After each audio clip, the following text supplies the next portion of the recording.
Check, 1 2. Check, 1 I 2. am here. I'm here. What's I'm going here. on, everybody? Gray, do your thing. Hello, my sweet summer children. I'm back with the juice to get you through the long night. So I'm here today with Justin from Top Shelf Fandom, and this is our debut of our weekly live stream. We are going to try to do these every Sunday at 2 p.m., leading us right into the House of the Dragon. We'll have a different juicy topic every week. So we don't know what we're calling the stream.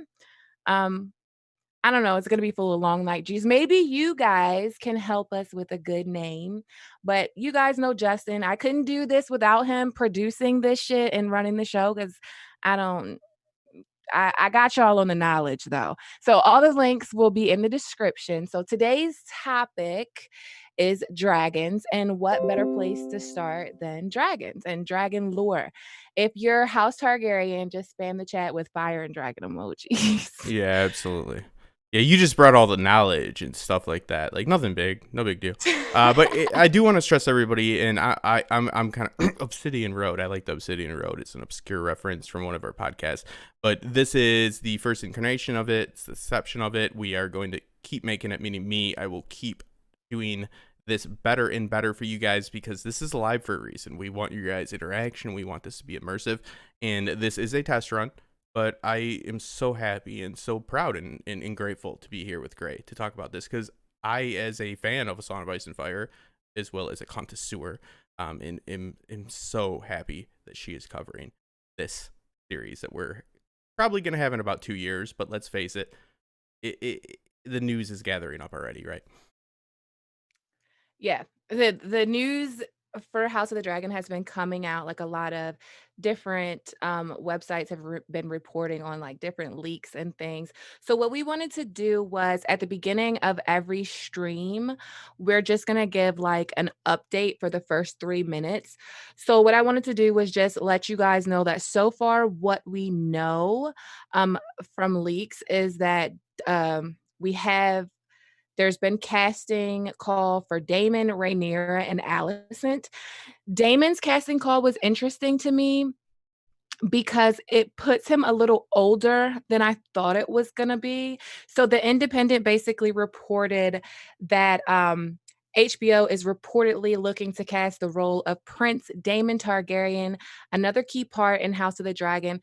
The character description says that the prince is 40 to 50 years old, male, the younger brother of King Viserys. It briefly describes his personality, and it says that Daemon wasn't born with a naked ambition for the throne, despite being in line for it. And it also goes on to say that he's easily bored, but specifies his one singular obsession with earning it. His one singular obsession is earning the love and acceptance of his brother, the king.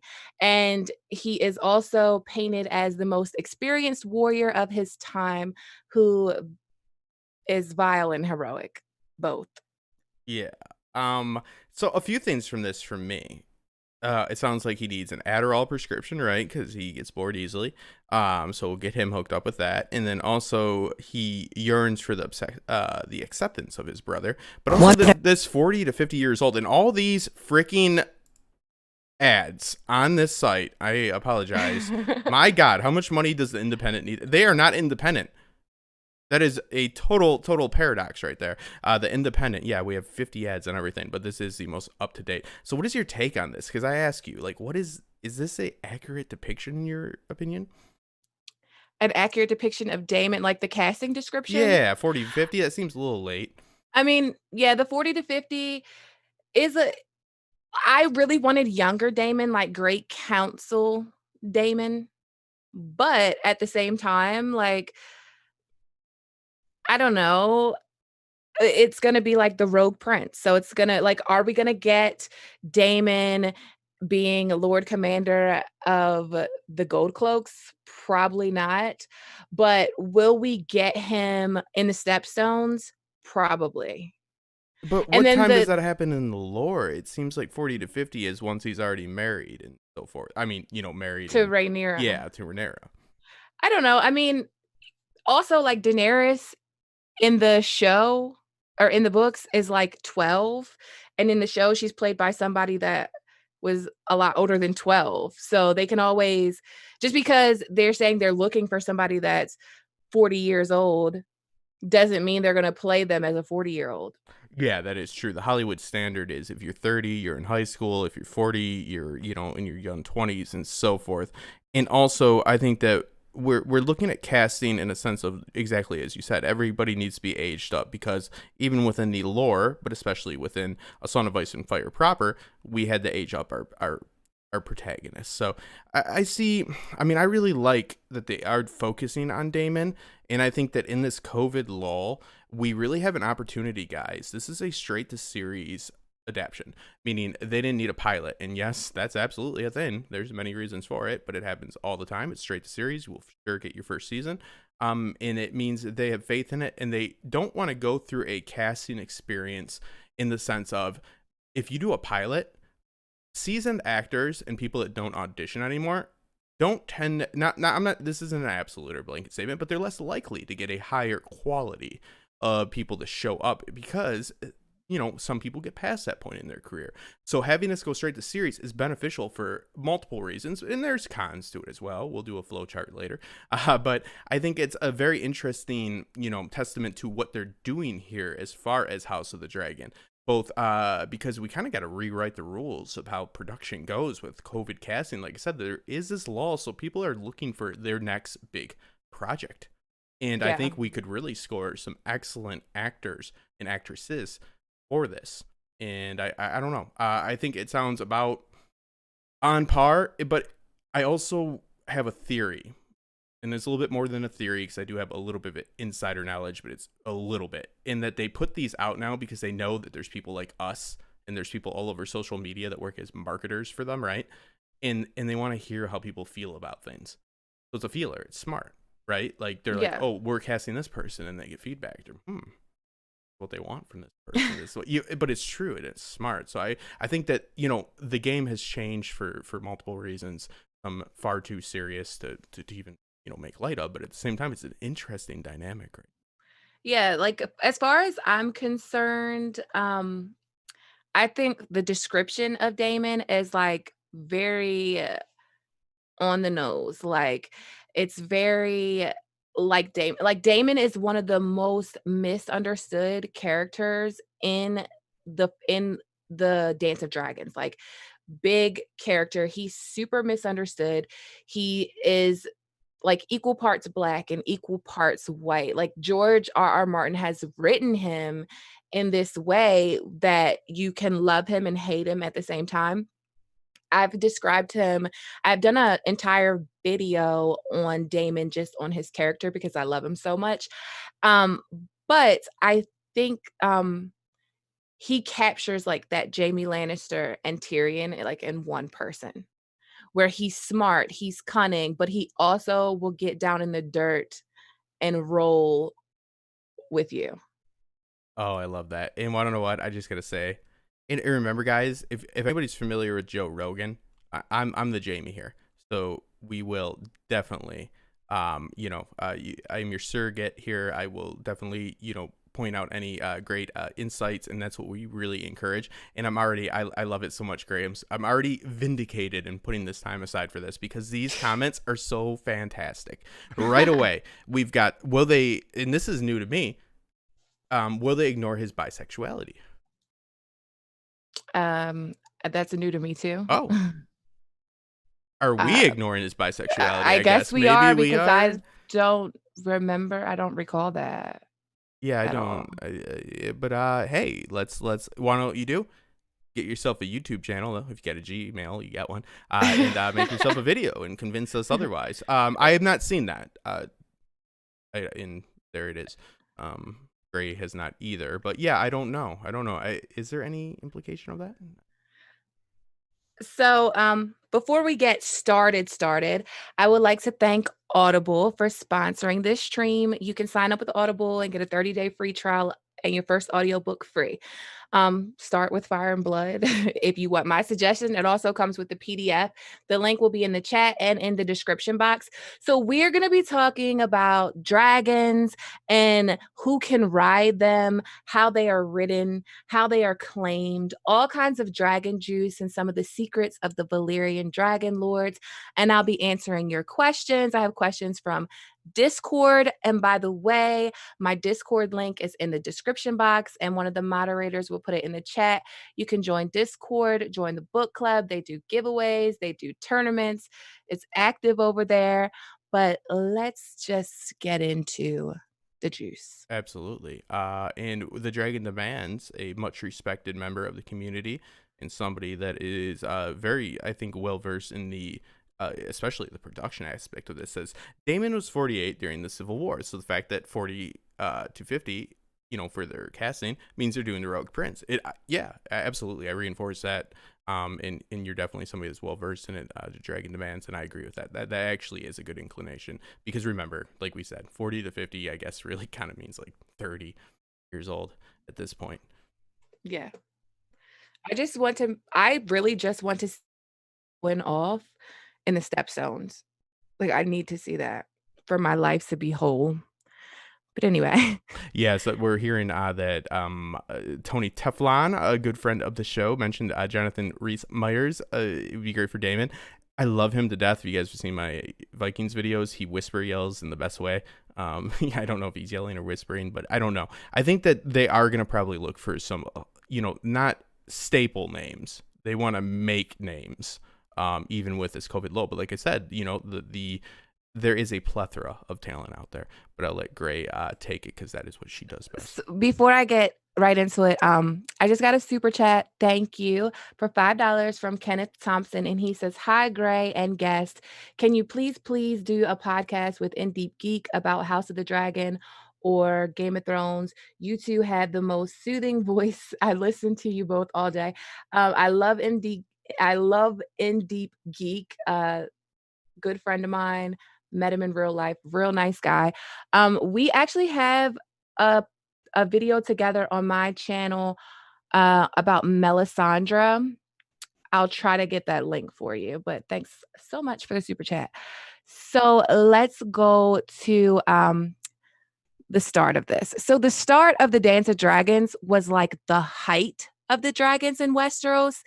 And then by the end of the dance, there were hardly any dragons left. That's why the Dance of Dragons is referred to as the dying of dragons.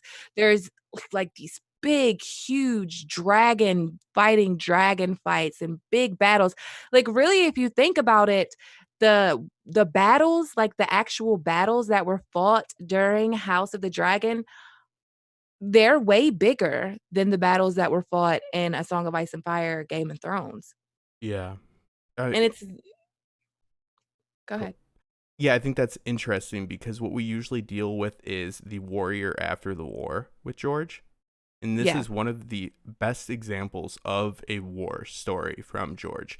And we do have these big battle sequences, and we, mean it translates to a visual medium, set pieces and so forth. So I think that that's a fantastic point because the War of the Five Kings is a lot of politicking.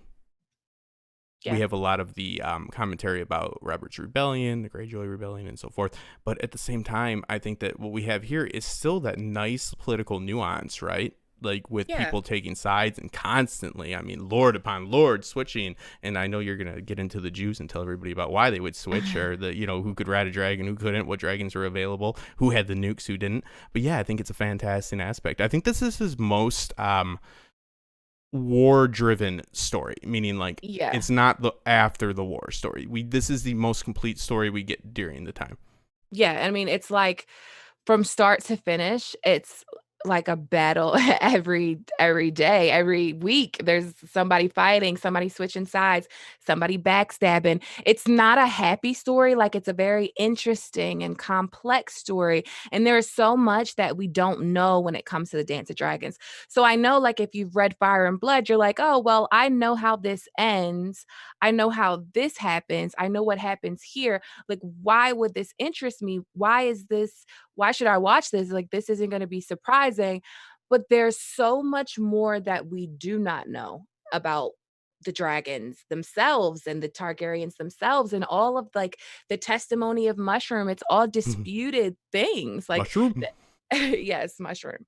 All of it is disputed. So I feel like for this video, for like our pilot stream, like what better place to start than Valyria and dragons? Absolutely, and I want to reinforce as a macro, interpreter of story that events, guys, aren't story. So we know who wins, we know who loses. You knew the Titanic was sinking, right? They give you Jack and Rose. Right. Now you care. So events aren't story, it's the struggle, it's the actual, character dynamic within, and there is so much plotting and scheming behind the scenes, as well as like real tough situations for I think anybody that can embrace, as Faulkner would say, the human condition, the struggle within. Right. Yeah. I mean, that's why it's such an interesting series, The House of the Dragon, because like the Fire and Blood is like a historical book that's written by the Maesters. It's not like A Song of Ice and Fire where you have these POV characters that are telling you their story and they're all and they're merging all those stories together. But I feel like that's what they're going to turn it into, where they're going to take this history and they're going to put this history onto point of view characters. So I feel like Rhaenyra is going to be a point of view character. Damon is going to be a point of view character. Queen Alicent is going to be a point of view character. But then you're also going to have like minor point of view characters. Well, even maybe even major point of view characters like Craig Stark. I think Craig Stark is going to need to be um, in it from the beginning Mhm. because I feel like you need to know him before he comes to King's Landing and is so totally badass. Like I feel like you need to know him first. Well, and this is something that, and I spoke to the prowess of the Dragon to Bands who's in the chat of, I do actually really appreciate his production insight, because I think it's one of the best put out there. It's important that we know the families, right? We had a lack of Targaryens in the last series. Now there is a litany of them. There's too many, in excess of them per se, and they're at each other's throats. There could never be too many. Well, okay, but what I'm saying is that we went from having the last, people claiming they're the last dragon and so forth, to having the time in which we had the most dragons, and a civil war within this. Pretty much the road to Summerhall. I think you put that beautifully before. But the Starks, do you think that they will inflate their importance because of what I just spoke to? Get what I mean? Like, because people need to recognize. I do think it's very possible that there will be more fleshed out importance. I'm sorry, my dog is barking. So there will be a more fleshed out importance. Like they might tell a more detailed story about the Starks that we don't know. Because we have that, like when he wrote The World of Ice and Fire, he didn't include the piece about Jace and Sarah Snow. He didn't include that. And then when he went back and did Fire and Blood, he did include that. So like he added more. So I'm sure that there's more that he's not included that they can build off of to make them more important. I mean, because everyone doesn't like House Targaryen. So they're going to need another house. They're going to need another house like with Game of Thrones to kind of like offset that. Do you want to go through the litany of dragons really quick here? And I can name them off. I don't think there should be a delay on yours, but we could go through the slide really quick with Belarion and so forth. Yeah, you can name them off, or you want me to name them off? No, I can name them off, and you can tell us a little something. You name them off. I'll do the naming. Yeah, much easier. So let's just start off with the big dog. Let's start off with Belarion.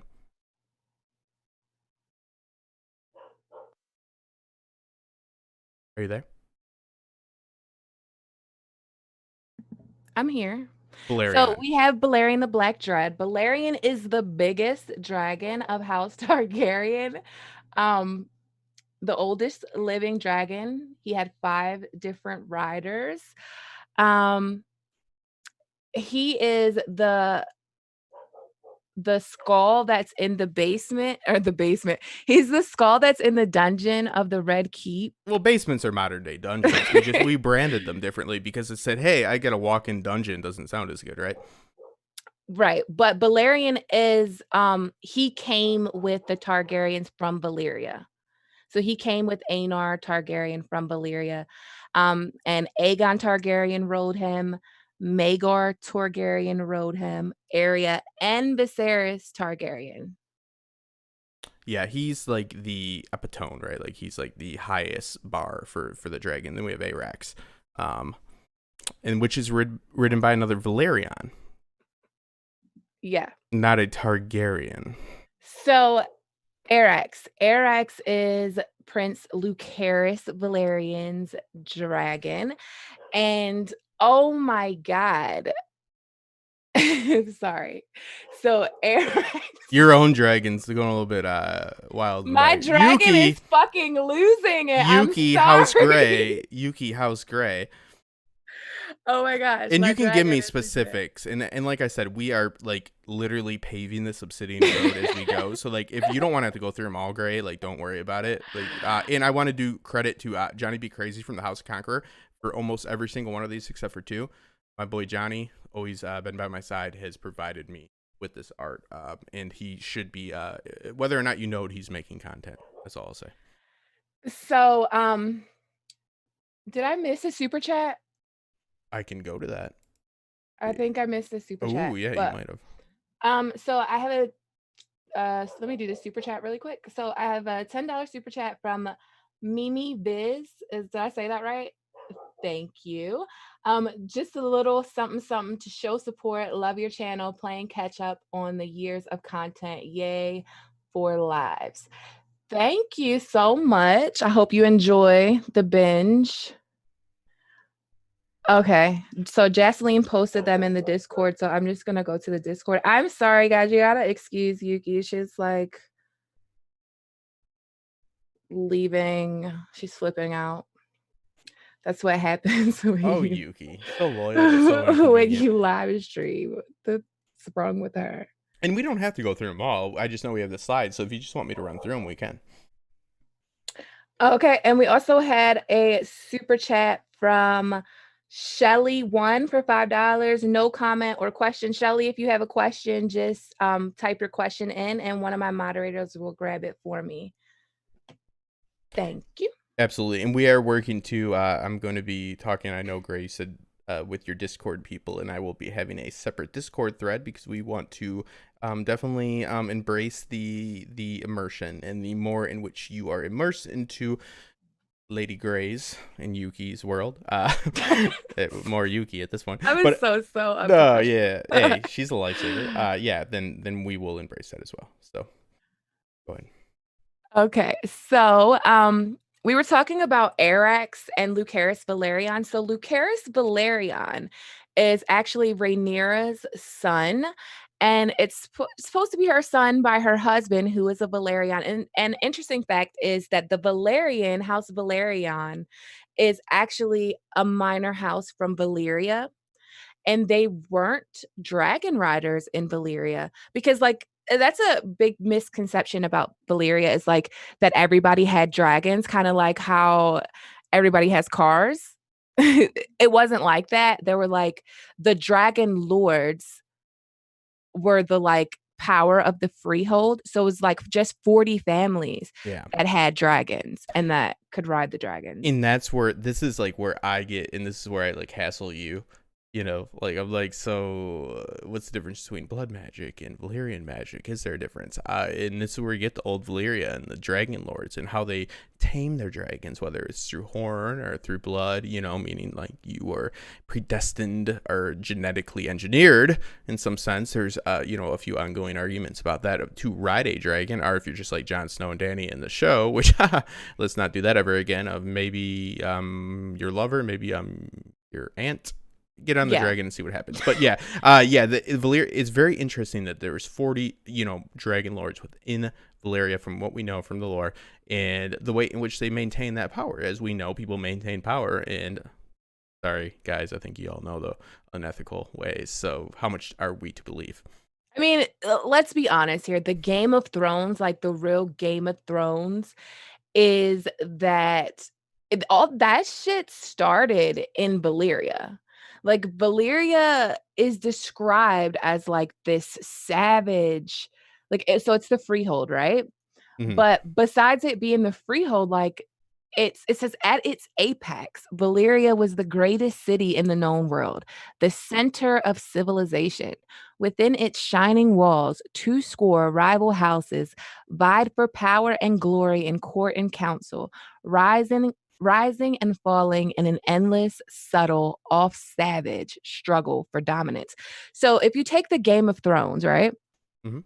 And then you add like the Game of Thrones that Cersei and Rob and Stannis are playing, and then you take that and then add to it, you add to that dragons and blood magic and like all glass candles and like this high sorcery that they're doing in Valyria because Valyria was way more advanced than what Westeros is.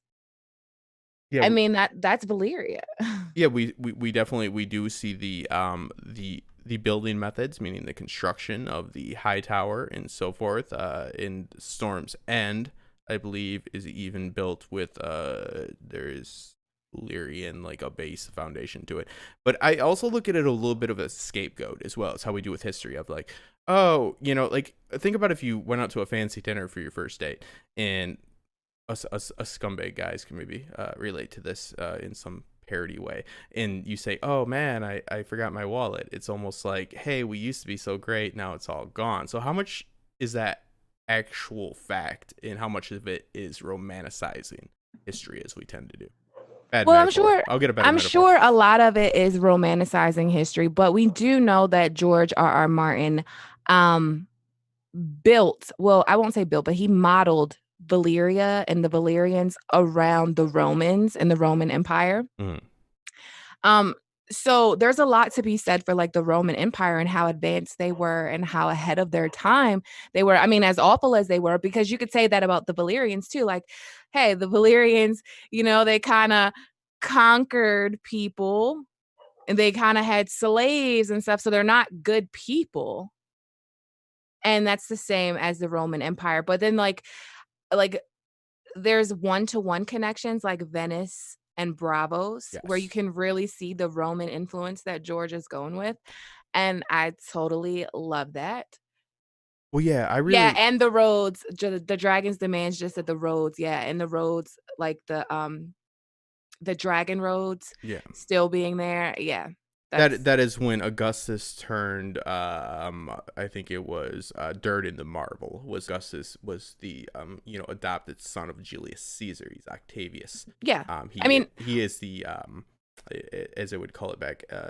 Then you would say the they wouldn't call him emperor, but something along those lines. But the point is, they glorified things beforehand, but at the same time, their civilization had its own faults. But there's also city states. This is city states, like you have Bravos, right? You have a great video about this where you have offshoots of it that are directly connected and have benefited, and you can see a semblance of their princeps is the word I was looking for. But yeah, of their capabilities and so forth. So how much of it is to be valued and to be looked upon in this great light, and how much of it is to be taken as just how we take any lore, any history, right?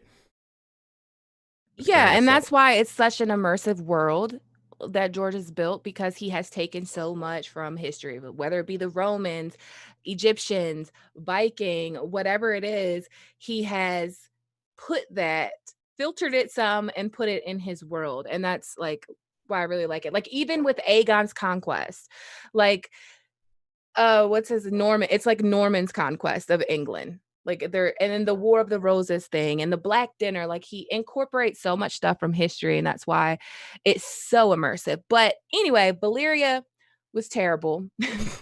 And You went the other way with it, yeah. They're terrible. like they weren't good people. Like I get why the Targaryens left. I would have left too with my dragons. Like I'm out of here. And when they left, the other dragon lords of Valyria saw them as cowards. Like you're leaving. But actually, what happened was Aenar's daughter. Daenerys the dreamer had a dream that Valyria would end in the Doom. Now, Mm-hmm. there's a lot of conspiracy theories when it comes to what actually happened in the Doom. What is your favorite fan theory about the Doom, how it Oh, happened? well, we had actually a actual geophysicist, Milt. He's Westerosi ninja. We did a breakdown of the Doom, and he talked about like like everything from the volcanic like catastrophe that could happen from Big Bear, so forth, with and how this would really pan out. What I find interesting, I don't know if there's a specific theory they all kind of lend to it, is the Targaryens didn't like gain through like virtue or their own agency. They gain by getting out. Like it's like the most incompetent person that leaves the room before a bomb goes off, right? Like they were one, maybe not the most incompetent, but the same. They didn't like outsmart or outdo or outwit or outpower anything. They just happened not to be there when everybody got blown the fuck up. So like you also have to, which grounds them so amazingly. That is so smart by George to say that like there is this premonition that we get from the dreamer. I think that there are definitely dragon dreams. I don't. It's controversial, and you're much more versed to speak about this than me. But I do not think that dragon dream. I think that we all have these premonitions, but meaning in the story. I think we see this with the story as well. I think that some people just attribute their dragon dreams to the Valyrian blood if they have a semblance of it. 'Cause somebody said in the chat, it's pretty convenient. Like if I have a car and nobody else had one at this time, I'd be like, well, you got to have like Justin Thomas blood to drive this, right? I don't want other motherfuckers like trying to drive that. Like so, Yeah, like but how true is it? So it's it's like, it's also convenient that they have this girl that has this dream that the doom is coming, and they leave, and they're the only surviving and most powerful people in the world after the doom. the Dune was an inside job. You know it. What happened to volcano number 7? All right, that's not how they erupt. Yeah, I think that this is lore for a reason. It is to set up that we have a powerful family that escaped doom pretty much, I would say, circumstantially, because George is grounded. It's a soft magic system, in my opinion. He injects it in, every once in a while. He's like, hey, magic's, a bunch of bullcrap until, hey, look at this. I'm like, holy crap, that's a dragon. He's like, yep. I'm like, how do you explain that? He's like, I'm not gonna, and which is fantastic. The same way we don't understand a lot of things in our life. So I don't have any big conspiracy theories, but I do think that the happenstance, right, and like the luck of the Targaryen is something to factor in because it's, who would have known if another house? I mean, there was 39 other houses from what we know. Are they the Okay, most competent? but before I have some questions I need to answer. So, we have a question from Miriam Masanova, and it says, "Were the Targs the first to ride without the use of magic horns and whips? Is that why they are exiled, in your opinion?" They weren't exiled; they left on their own, but they actually do use whips. And I actually do believe there is some kind of magical element to riding a dragon. I really used to think that anybody could ride a dragon. Like Hmm. anybody could ride a dragon because Nettles, it doesn't have anything to do with Nettles not looking Valyrian, but the way that she gets Sheep Stealer to trust her is just by feeding him sheep. Hmm. So, and he wins her trust like that. So there is like this idea that that she just got him to trust her, and then she rode the dragon, and she's not really Valyrian. Now, I don't know. I tend to be more towards that she probably is Valyrian, and George has just added her as some ambiguity. But I also really like the idea that she's a child of the forest and she has some magical blood because in Fire and Blood, we get some more evidence that like Rhaenyra calls her a witch, and then we get this whole fire witch thread of her and sheep stealer in the veil. So there's a lot going on, and it there's so many witches like involved in the Dance of Dragons. So we have Black Alley, we have the Fire Queen witch, which is supposedly Nettles.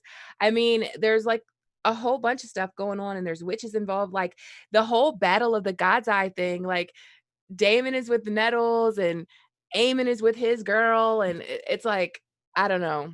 But I at the same time, you say witch, I say genie, sorcerer. I see. You know what I mean? Like so, like what? Like we put these different brands on them, but also, you know, there is real life. The wolves, we started feeding them and making them codependent on us, giving a little bit of Stockholm syndrome, and we, yeah, but it's true, you know, your dog that is barking there, maybe, you know, you got to make it a little bit more codependent, but at the same time, we've tamed these, you know, so like, I think that it's valid to ask, is it really the blood or the methodology, you know, well, the well, practice?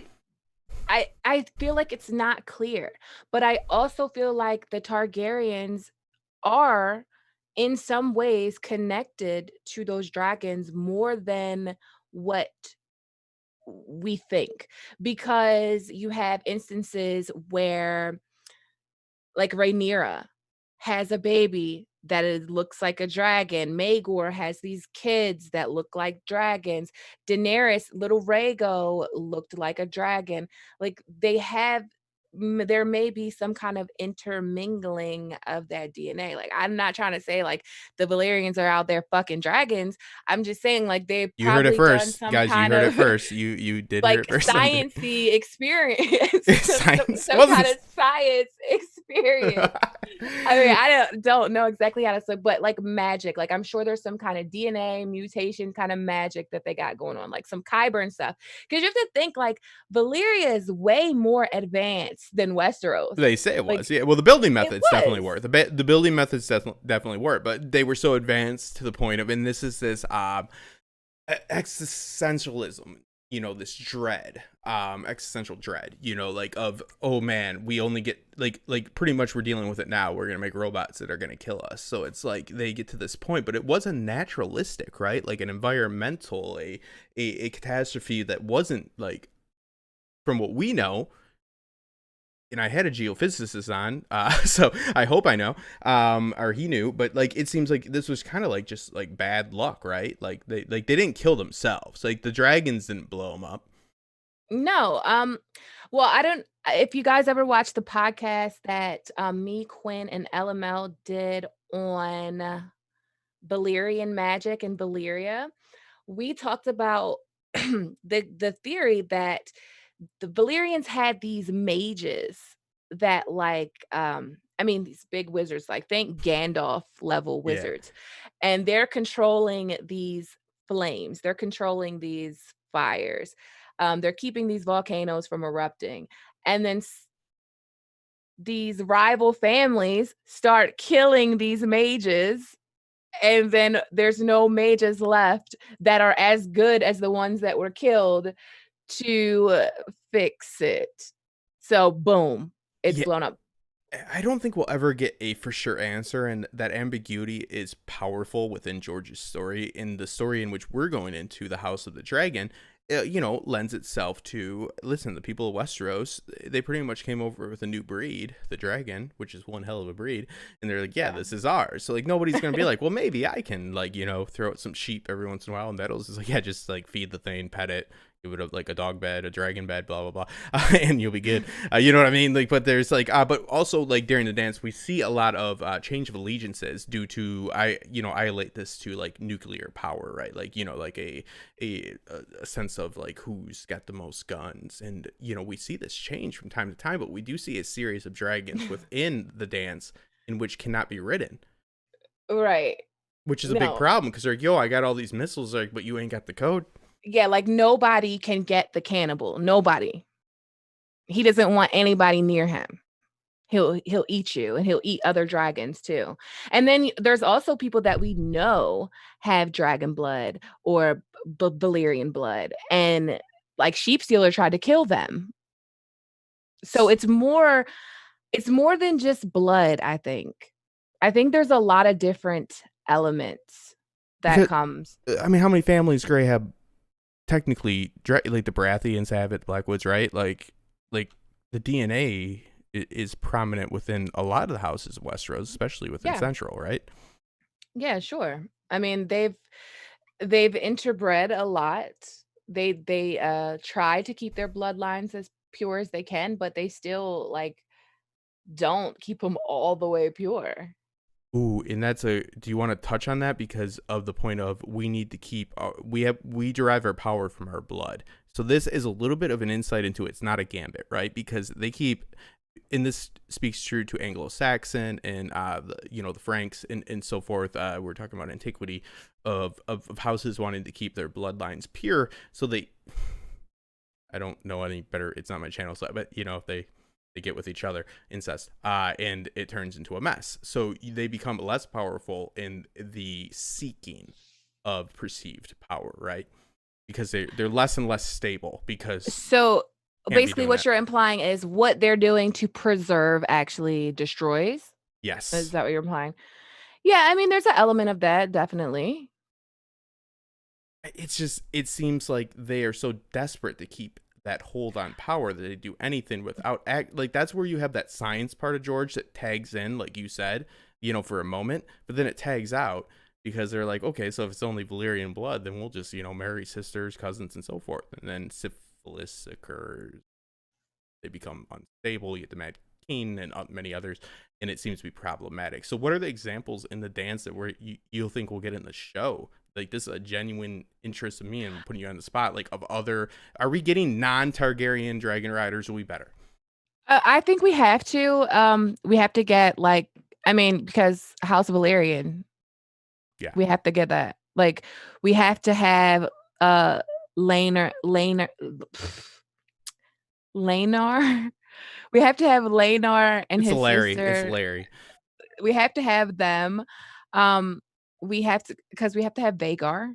So, like, what are they going to start at Aemon already briding Vagar? Maybe I don't know. Um, I wouldn't think so. And I think it's, like, interesting when you think of Vagar because Vagar and Caraxes spent so much time together with, Daemon and his wife. So, I can't her name is slipping my mind. Can somebody put it in the chat? Lena? Lena Belarion? Lena rode, Vagar. And Damon rode Caraxes, and, they traveled together, like, when Damon came back from, Essos to present his children at court, like, Vhagar flew with, Caraxes and Damon, and then, that did not stop Vhagar and Caraxes from killing each other. They still they still went at it, and that's what's so interesting to me about this is because dragons are said to have the sensibilities of even human, right? Like human sensibilities, meaning like compassion, affection, loyalty. They're much smarter. They're not your no Yep. offense, Yuki. I don't need you to start barking again. But they're a little bit above the watermark, I guess, or the I wood. would say they're actually probably more smarter than humans in a magical sense because we have like the example from Quaithe where Quaithe tells Daenerys like remember who you are. The dragons know. Do you? Like the dragons know who you are. You don't know. You don't know yet, but they Yeah. already know. So they're like in a magical prophetic sense, they're a lot smarter than humans. They're highly intelligent like Alicia Kingston just said. I just lost a job to a dragon in an interview. They said, "We're sorry you made it to the final round, but you cannot be our marketing executive, Justin, because Varaxes came in." I'm like, "A motherfucker!"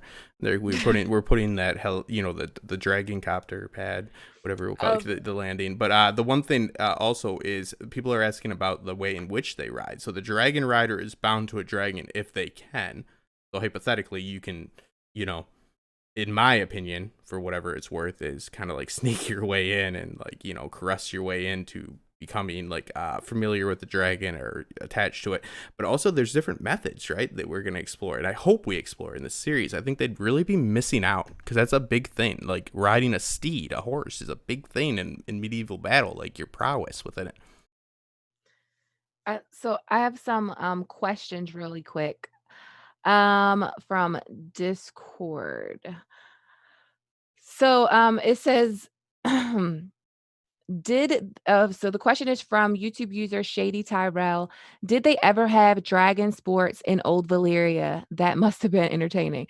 So I'm not sure, that they never specifically say if they had dragon sports. For some reason, I feel like the dragons were so powerful and so priceless that they probably didn't have dragon sports, like where uh that fucking guy puts Brienne in a pit with a bear. Like, I don't think they would put a man in a pit with a dragon, but look, you never know what's gonna pop up and the dragon pit on Game of Thrones did look like an amphitheater.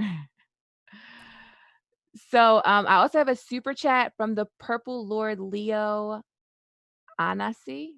Is that from Mr. Nancy from American Gods? I don't know, let me know. So Nice time. it's a $7.53 super chat, and it says, "When you get to it, any black-green alliances that were unexpected or changed and were significant to the dance, either its end or aftermath." I feel like the most significant one was the sea snake. Oh no. The sea snake, the sea snake, uh, switching from blacks to greens and then back to blacks was, like, basically what ended the dance, right? Would you Yeah. Yeah. Is this just dragon related? Is that the question? Yeah. Oh, because I was I gonna mean, say no, it's Christian like Cole is the biggest in the war. Is like the yeah, the alliances. Christian Cole betraying House Targaryen was a little like it kinda was like I knew it was gonna happen because he had already disowned Rhaenyra and he was all up Queen Alicent's ass. So I kinda knew that he was gonna do that, so it wasn't really a shocker. It was to me. In fairness, it was to me. But even though, like, the sea snake really didn't switch sides, like, he was kinda trying to end it. He was trying to end the war. Yeah, But it was probably the biggest that was probably the biggest one for me. they're saying And, Christian Cole is a drama queen, oh, he is a drama queen, but totally. and you'll get to your questions. I just the one little thing for me is I really like this dynamic that Christian beat Damon in all the tourneys, right? So he's a better fighter, but he doesn't have a dragon, and this shows you like the power structure and the dynamic there. How frustrating would it be for you to beat somebody up and be like, yeah, I got you, and then they come back with a fucking dragon and you're like, oh, come on, man, like that ain't cool. Come on, man. Yeah, Yeah. yeah. We oh, yeah, so the dragon demands just said the big betrayal was Boris Baratheon. Everyone thought they'd side with the blacks due to the intermarriage. Yeah, that was probably, like, the start. That was probably the biggest betrayal, like, because we saw Christian Cole coming, but everyone did think that that Boris Baratheon would side with Rhaenyra. Like, that's kinda a given that he would side with her, but the issue was that he wanted Jace to marry one of his daughters, and was already not Jace, Luke. He wanted Luke to marry one of his daughters, and Luke was already promised to marry one of Damon's daughters. So that didn't work out. There's also another question, and it's a $2 super chat from Count Belarion of House Tatters. Thank you so much. And it says Targ madness overstated. I think it is overstated because it's not really a thing. Like to me, it's not a thing. Like the Targaryens that you could consider mad is Aerys Targaryen, Maegor, and Aerion Brightflame. The rest of them, not really mad. The rest of them are pretty normal, but they have dragons. Yeah, I think it's overstated in its simplicity in the way in which it can just happen like instantaneously, like By the flip of a yeah, coin. well, I Yeah. think that's like, a little bit misunderstood, and obviously, spoiler alert, the show didn't do it too well. Oh yeah, and they're saying Baylor was crazy. Shady Tyrell said, "I think Baylor was crazy, crazy." You're actually right. Baylor was crazy when he locked them ladies in that maiden vault. That was it for me. Well, I won't speak for Baylor, or Maiden Volts, but I will I will speak for, the Danny situation, and I think we're gonna get a better depiction, because I think that if Danny's story obviously would have been threaded out in a better paced way, in a narrative that was I don't know, comprehensive, the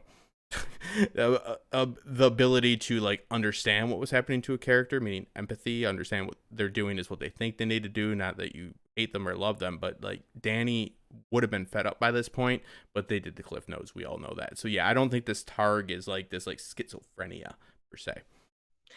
Yeah, well, I I think that when you're a powerful person and you have weapons of mass destruction at your disposal, I feel like maybe sometimes that could go to your head and you could be fucked up. Like with Aerys Targaryen and Maegor Targaryen and Aerion Brightflame, there was always these clues like when they were young that they were gonna get like they were like Maegor was killing cats and Joffrey was killing cats, so he's not Targaryen, but he's incest. But Maegor was which killing is cats which and is Targaryen to a point, but yeah, I know. horses. Maegor like killed a horse. Like Aerion Brightflame was cruel. Um, Aerys Targaryen like had all of these plans of grandeur and ideas that he could never finish and fulfill. Like they had signs that they were mentally ill. And there's also signs of like I hate when people do rewrites, and I'm a hack screenplay writer, but like I did do some on the spot for the podcast Winterfell like 20 minutes before, and I just like really like emphasized and focused on like say the burning of like you know how like there was a big ceremony for everybody but Jorah. Like I mean Jorah had one, but like besides that, like it was like the North had lost so much, Dany had like sacrificed so much at that point. If you would have spent the proper amount of time on that, you could see how somebody that has nuclear power for all intents and purposes could go down the route of being so angry. I don't understand why you'd go right for the keep, or not right for the keep, go around the keep. That doesn't make sense. Oh, we don't have to talk about that. But what I'm saying is That shit is fan when you fiction. We're give not people talking about power, that. though, all I'm getting at is that when you give people power, like their actions are intensified by a million, right? Like it's just like it's a fact of the matter. It's like, oh yo, you got dragons, nobody else does. So like okay, great, you get pissed tomorrow, I get pissed today. Like the worst that can happen is I might hit a dude, you might hit somebody. You know, I mean, like, but if you got dragons, it can go really bad. So what I'm saying is that like there are reasons for people to be upset. So it's all about the fleshing out. I don't think the Targ madness is properly depicted within television medium, the visual medium. Throughout the books, I think it's actually really accurately Like on the TV screen, it was like, wow, Daenerys has bad hair day today. Yeah. Daenerys going to burn city today. Like what? Yeah, no, I don't like it at all. Yeah, it's just there were so many things that actually happened even within the cliff notes that you played off of, but that neither here nor there. But Targ madness, yeah, well, BS. Like it happens, but that's just it's like saying people don't get mad in general, right? What other people are immune to it? Come on, man. So there is one thing that I wanted to touch on about the dragons, and I feel like it is pretty interesting, is that once a Targaryen rides a dragon, if that dragon dies, they don't ever ride another one. So like Daenerys, even if the dragon doesn't die, like so Daenerys, she mounts Drogon. Like Daenerys could never then go mount Rhaegal or Viserion because she is bonded for life with Drogon, which is very interesting because in the Dance of Dragons, in this House of the Dragon prequel, King Viserys actually mounts Belarion, and Belarion dies, and he never chooses another dragon. So, but the dragons accept multiple riders, but it seems like the dragons are kind of like, ew, you rode my brother, you can't ride me, or something. Like, you know what I mean? Like they're not for that. There's an intimacy, right? There's a trust. there is a relationship. When Dany says they are her children, they are for all intents and purposes. It's not the best juxtaposition, but I think it's one. Cersei versus Dany, with how Cersei protects her kids and how Dany protects hers. So they have very human like empathy or cognitive function, I guess you would say. I would grant dragons personhood in a modern day economy. I would literally give them the right to own a business. They seem smart enough for that, at least. So it is very interesting, though, because of why we have so many mounts that are taken in a ill attempt because of circumstance during the dance, which we'll see. So I think that if the series does it right, which I'm assuming they're going to try to do it right, right? But they will address this, right? It's not just going to be like, hey, ride the dragon. If you can't, oh well. No, because it's a big deal. Like, you can't just like step up to that mount. Yeah. No. And then even like when we talk about blood of the dragon and what is blood of the dragon, it doesn't mean that you can actually ride a dragon just because you have it, because like we have this whole time period where there were no dragons. And then Daenerys magically comes along and is able to bring the dragons back. But we had all these people before her that were trying to bring them back. And then it's kind of like, well, what actually happened to them that they died anyway? And when I was at the convention in Nashville, we did a panel on the dying of dragons. And it's like 100% the dragons do not do well in King's Landing. They do not, they need to be near Dragonstone. They need to be around the fire from the volcanoes and stuff. And that's kind of probably why the dragons don't really do well in the north.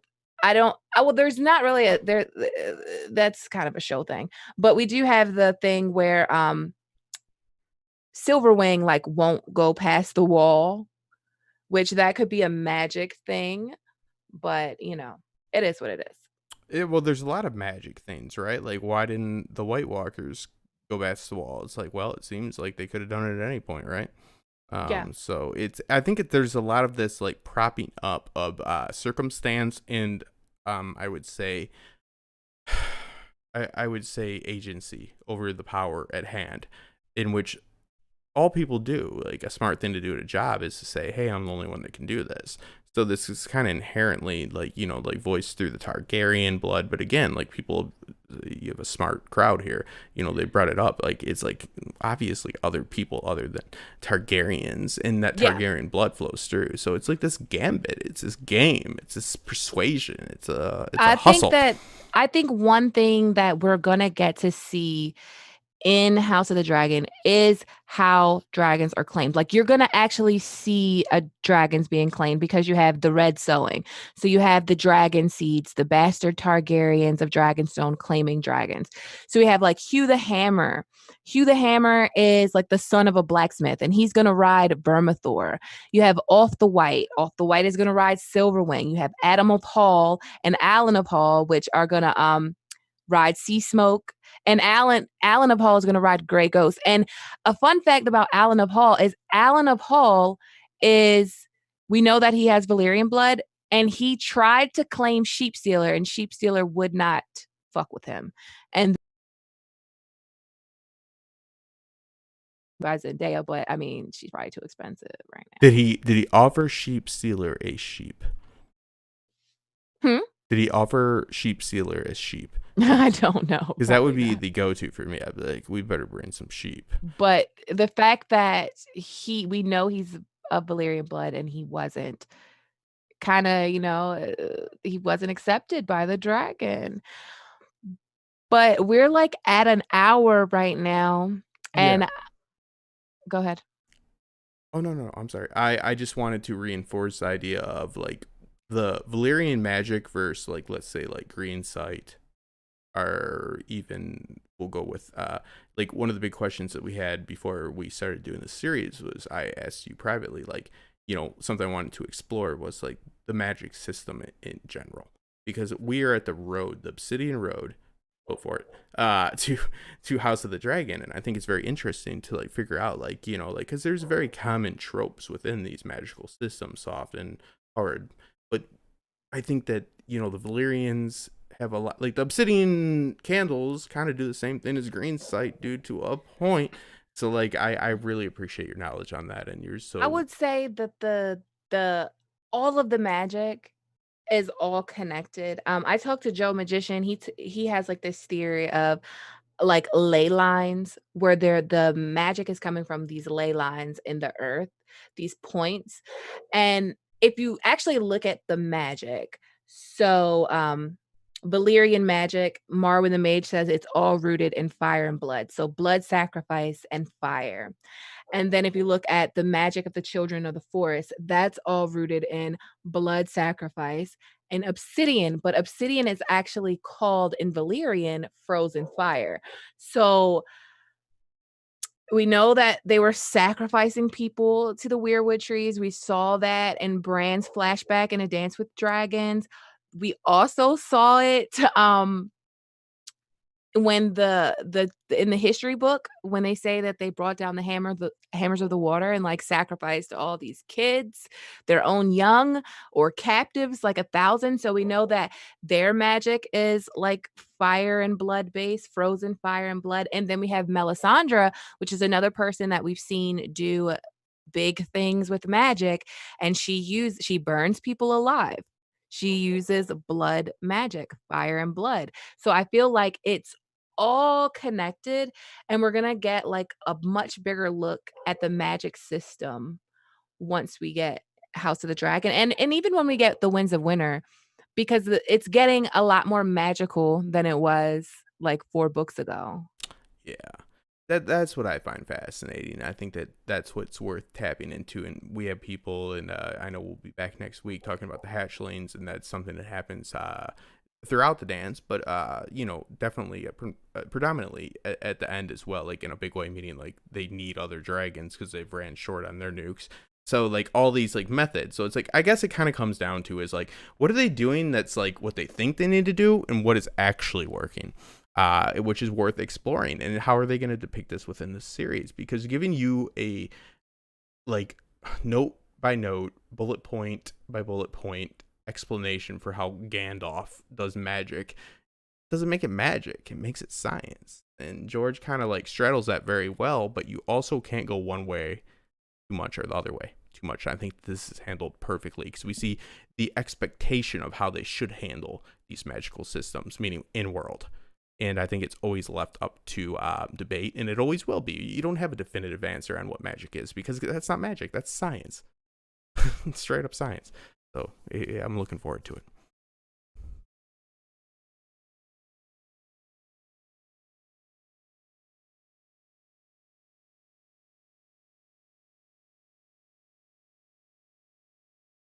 Did we lose you, Gray?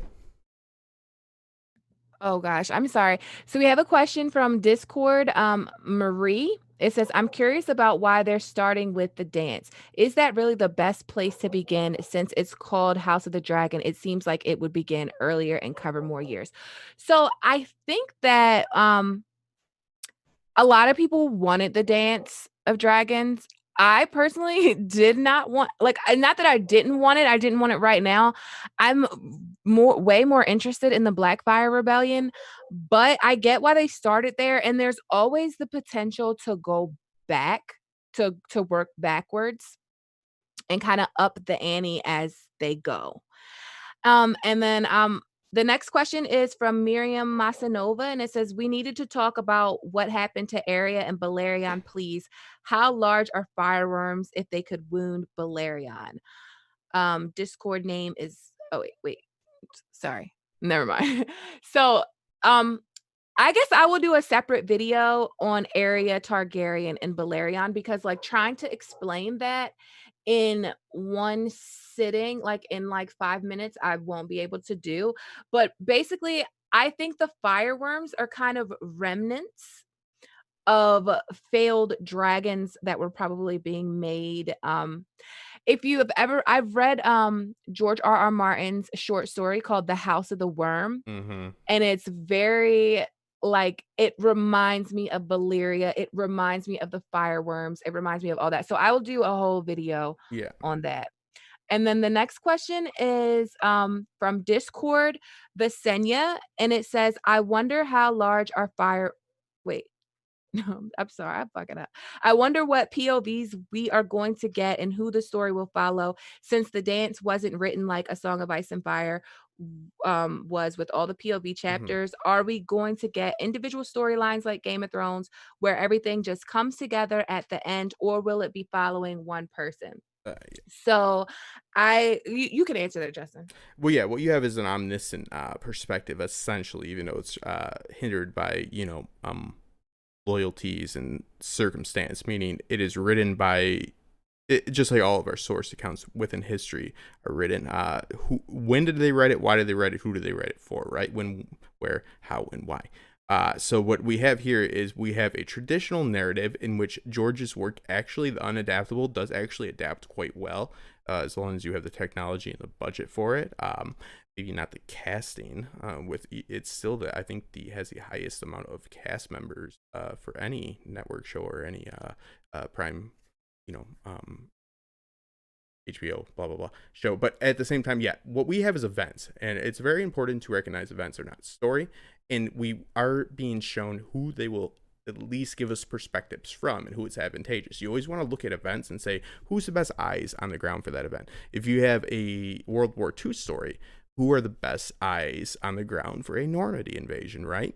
So I think they're going in the right path, guys. Like, you're gonna probably get a perspective, and of course the medium is the message, and that it is important to respect mediums and not interchangeably say the books did this and the TV show didn't do this. Yeah, guess what, the books are the best at being books and the show is best being a show, and so forth. And they obviously faltered at the end there, but at the same time, who else is better than me than myself? So I think that what we have is definitely Damon. We definitely are going to get Alicent. And I think we're definitely going to get Rhaenyra. So I think that we are going to get a empathetic perspective from at least 3 visual perspectives, and that's a little bit different than your POVs, but meaning you're going to see things through the eyes of at least 3 different protagonists, and I truly think that is the 2 ladies and the gentleman. So that's my take on it. Well, I definitely think there'll be more than just them because Though there will be more than just that. I'm just saying, like, the way, like, the focus. I feel like I'm of course not involved with this shit. I wish that I was, but I would take a character like Nettles. She would be a main character for me.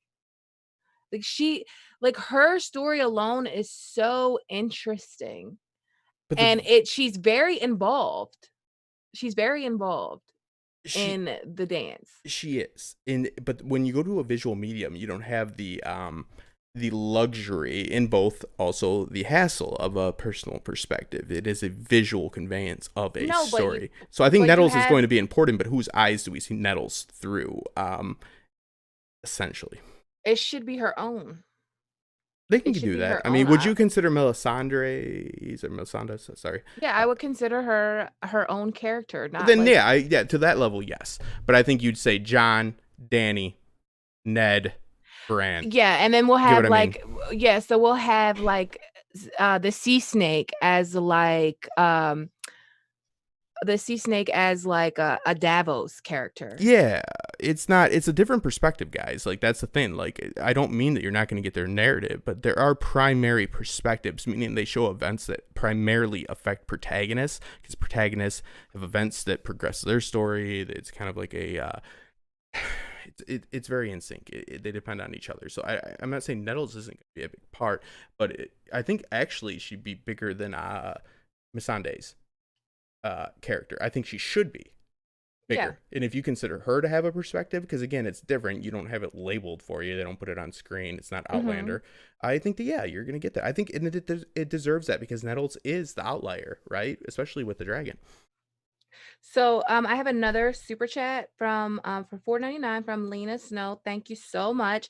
So her question got cut off, but Jaslene posted it to the Discord. So it says, if Joe Magician is right, most Targaryens have dragon dreams that likely direct them to dragon bonding. Nettles is from Dragonstone, so likely had Targ blood via a bastard line.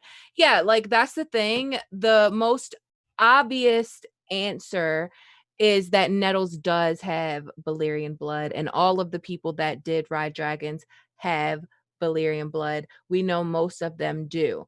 And I think that it's mostly likely that Nettles has it as well.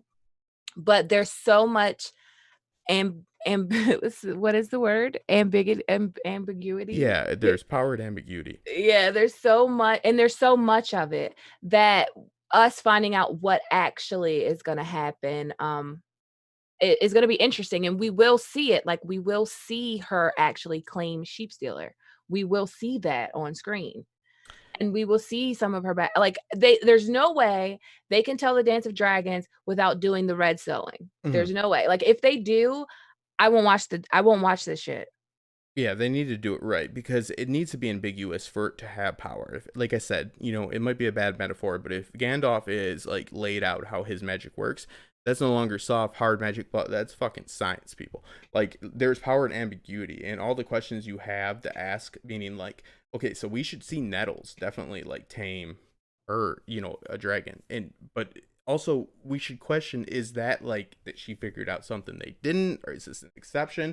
There is power and ambiguity, and you guys have agency over story. Dan and Dave don't get to tell you what a story means. The grip, the lighting people, the director, the script supervisor, they all have different motivations in their own internal dialogue, meaning their own mind about why things happen. You do too as a reader.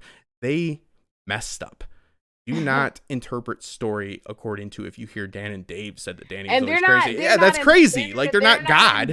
And they're not involved in this. No. They're not involved in House of the Dragon. It's someone that really loves A Song of Ice and Fire, really loves the tales of Dunk and Egg. Like, it's someone that's personal friends with George. So it's a lot more intimate. Hopefully, if this person loses interest, they're just like, okay, I'm gonna pass this on to somebody else, That's a which good is point, actually. what maybe should have happened with a Game of Thrones. But that's neither here nor there. Our time is up. Mm.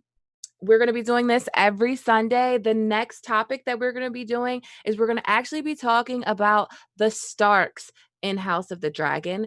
And yeah, House of the Dragon is probably coming out in 2022 because of the casting news. If the casting news is accurate, we don't know. We don't know. Their And Corona casting and like 2021 seems like it. New Zealand, really quick. We're going over time, guys, but I saw this quite a bit. New Zealand uses the bubble system, meaning like you have to quarantine. I think 2 weeks in, 2 weeks out, blah blah blah. So they are more progressive in that sense. Also, they're very isolated. They are mostly filming there because of that. Them doing casting right now tells me they will shoot starting late 2021, and we would see it would probably be the tail end of 2022, but I think that we will. Let's all just hope. I don't want to put any spiritual things in there, but let's all just have the best frame of mind for 2022. Seems like a feasible date. 2023, I would say for sure. 2023, that is I that's too far. know, That's but too I'm just far. being That's safe. too I'm not far. gonna be irreasonable. Like, I'm just gonna say it. Like, I think it's gonna be 2022, but it's not outrageous. We don't know what's gonna happen. They're Yeah. aiming for 2022. Oh wait, I had other questions I had to answer. We can go a little You're over. such a bad producer. It's like, You didn't give them to me. I How did. dare you? No, you didn't. Okay, Where are they? so I have some questions from Patreon. I want to answer these real quick. I'm so sorry. Um, so I have a question from David Wallace, and this is Winds of Winter related. And he says, what role will Blood Raven play in the Winds of Winter?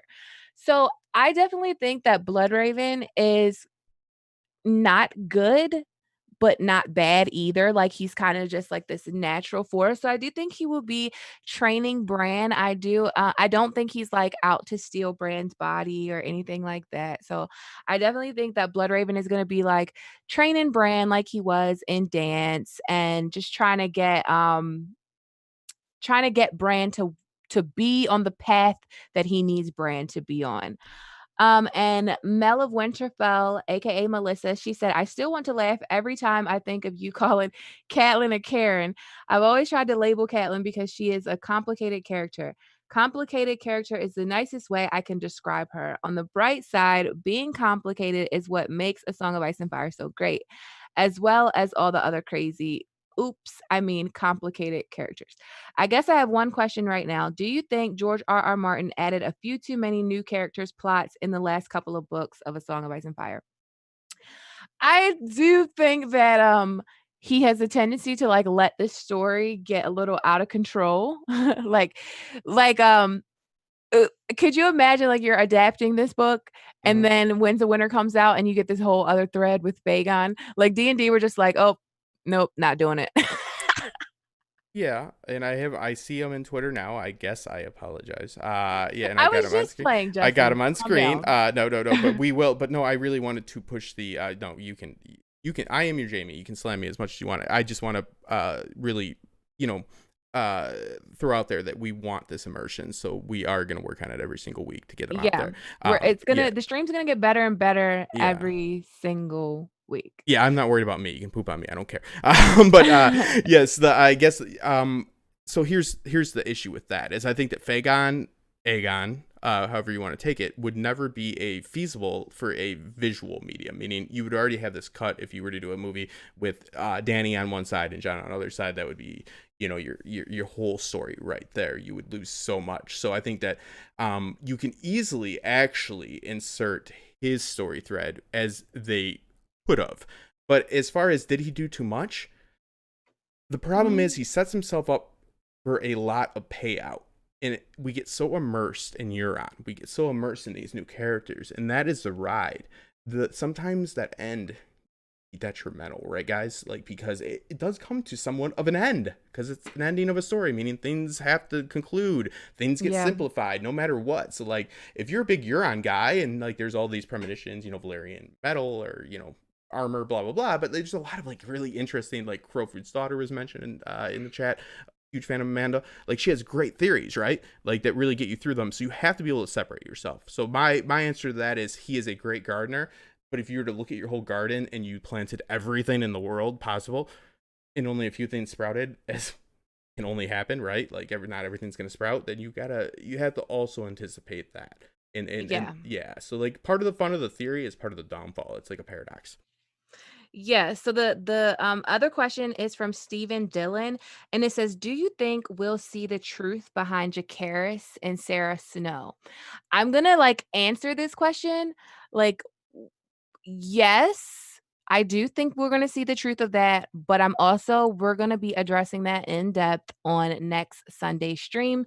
I wanna thank you guys for coming by and chilling with us on this Sunday, for my first stream and Justin's first stream on our Obsidian Road stream. Also, I want to thank Audible for sponsoring this video. You can go to my link, www.audibletrial.com/gray area and get your first audiobook free. And I will see you guys next week. Actually, I'll see you guys tomorrow because I'm gonna do my Lovecraft Country. I'm sorry. Like I've not been on my game, but I'm bossing up and I'm like cutting all distractions. So let's do this. And thank you guys so much for all your support. Yeah, absolutely. Thank you. Bye.